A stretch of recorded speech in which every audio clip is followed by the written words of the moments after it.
আজকে শেয়ার করব সেই গাজরের হালুয়া রেসিপি। তার জন্য দুটো গাজর নিয়ে নিলাম। গাজর দুটোকে কেটে ছুরির সাহায্যে ভালো করে পরিষ্কার করে নেব। তারপর গাজরগুলোকে ভালো মতো গ্রেট করে নিলাম। এরপর নিয়ে নিয়েছি কয়েকটা কাজু, সেগুলোকে ছুরির সাহায্যে ছোট ছোট পিস করে নিলাম। এরপর নেব কয়েকটা এলাচ, সেগুলোকে ভালো করে থেতো করে নিলাম। তারপর গ্যাসে বসিয়ে দিলাম প্যান, তার মধ্যে দেবো 3 চামচ ঘি, কারণ পুরো রান্নাটাই কিন্তু ঘি দিয়েই হবে। ঘিটা একটু গরম হলেই তার মধ্যে দিয়ে দেবো কাজু বাদামগুলো, আর সেটাকে হালকা গোল্ডেন ব্রাউন করে ফ্রাই করে নেব। এরপর সেই ঘিতে দিয়ে দেবো গ্রেট করা গাজরগুলো।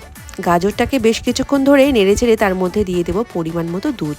এরপর নাড়তে নাড়তে দুধটা ভালো মতো শুকিয়ে আসলে তার মধ্যে দিয়ে দেবো স্বাদ মতো চিনি। হালকা নুনও কিন্তু তোমরা এখানে অ্যাড করতে পারো।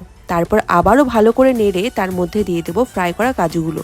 এরপর দেবো খোয়া ক্ষীর, এটা দিলে কিন্তু টেস্টটা আরও দ্বিগুণ হয়। ক্ষীরটা ভালো করে মিশে গেলে তার মধ্যে দিয়ে দেবো গুঁড়ো করা এলাচগুলো। এরপর আরও কিছুক্ষণ নাড়িয়ে নিলেই রেডি গাজরের হালুয়া। এরপর কাজু দিয়ে পরিবেশন করুন।